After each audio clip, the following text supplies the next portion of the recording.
Habits that destroy relationships. Any habit that makes your spouse unhappy threatens the love and security of your relationship. A single act may be tolerated, but when even thoughtless acts are repeated and become predictable, the damage to the relationship is multiplied. Willard F. Harley in his book, Love Busters, created the term, love bank, to describe how love feelings are created and destroyed. Every experience we have with our spouses affects the balance held in our love bank. We are either making deposits or withdrawals in the account throughout each day. When things go well and we are loving, kind, supportive and understanding of our partners, hundreds of credits flow into our emotional bank account (EBA) and create the feeling that our partners are loved and accepted the way they are. When things go badly, huge withdrawals are made from the EBA. At times the account can be seriously overdrawn, and the relationship goes into a serious deficit. Should negative feelings continue to dominate, a couple can even begin to hate each other. Every action, even an innocent or unknowing act, is interpreted as uncaring and insensitive. Let's look at some of the most destructive habits that makes withdrawals from our EBA. When engaged in repeatedly, they can threaten the very solemnity of the marriage vows. Destructive habit number 1, nagging. One of the most common love busters used by women, although men are certainly not exempt, is nagging. The dictionary defines nagging as to torment by persistent fault-finding or complaining. Wise King Solomon said, "A nagging wife is as annoying as the constant dripping on a rainy day. Trying to stop her is like trying to stop the wind or hold something with greased hands." Proverbs chapter 27 verses 15-16, NLT. A noted psychologist made a detailed study of thousands of marriages and found nagging the worst fault of wives. The Gallup poll confirmed this. Nagging tops the list of feminine faults.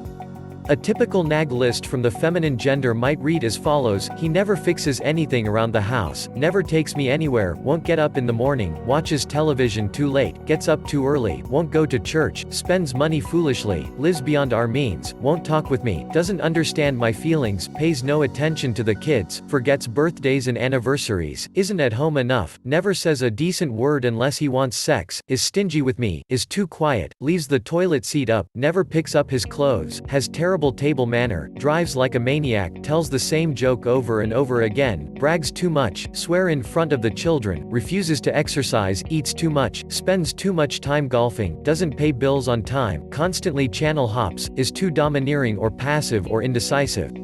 Where is the perfect man? Women often consider it a gesture of love to nag or offer advice. Men do not. Women must learn that there is an unwritten code by which men operate. A man offers another man advice only when it is specifically asked for. Out of respect for one another, a man will allow his friend to solve his own problems unless called upon. One woman found herself angry with her husband for some of the very reasons mentioned previously. Inadvertently, her husband conveyed insults to her through his manner and personality. For example, just before retiring each evening, he would ask, "Did you lock the back door?" She always answered affirmatively, "Yes, dear. I just locked the back door." At this point her husband walked to the door to verify that it was indeed locked. There were only two ways for his wife to interpret his behavior. Either he thought she was lying about whether she had locked the door, or else he didn't think she had the brains to remember whether she had locked it or not. Both alternatives made her furious. This scenario symbolized a dozen other sources of conflict between them.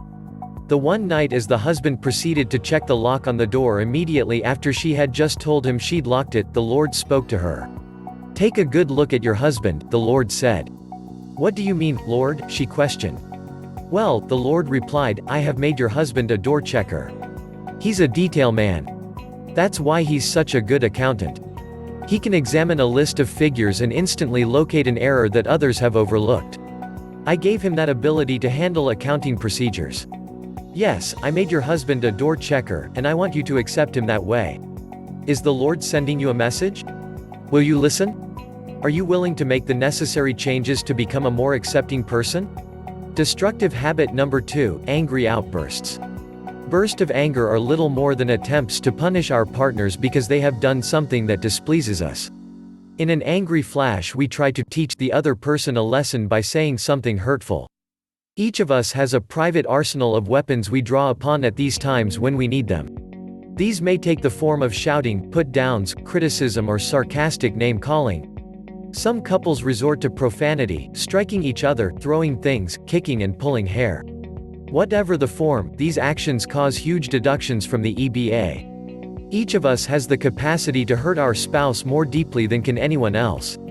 Our spouses are extremely vulnerable to our anger. You may think anger appropriate because of what your spouse did that incurred your wrath. Although anger is sometimes justified, in the vast majority of cases it is ugly and usually create more problems than it solves. The angrier you are, the more ugly the things spat out during the outbursts, the more devastating the results on the relationship. Not only do displays of anger hurt the spouse at which they are directed, but they usually make a complete fool of the angry spouse. Males can usually take more angry outbursts than females. Females can tolerate less, as they are more emotional and sensitive. Not only are females generally more easily hurt by angry words, but it takes them longer to recover. Remember, any time anger succeeds in marriage, it does so at the expense of romantic love. Destructive habit number 3, criticism. If you want your marriage to end, criticize your partner. This is the advice of marriage counselors and experts of all kinds, based on recent research. These studies suggest that the marriage most likely to end are those in which some or all of the 4 behaviors are chronic, and criticism heads the list. The others that follow in quick succession are contempt, defensiveness and withdrawal. Psychologist John Gottman and other respected researchers in the field have found they are the strongest predictors of separation and divorce. According to another researcher, Howard Markman, professor of psychology at the University of Denver, 1 Zinger erases 20 positive acts of kindness.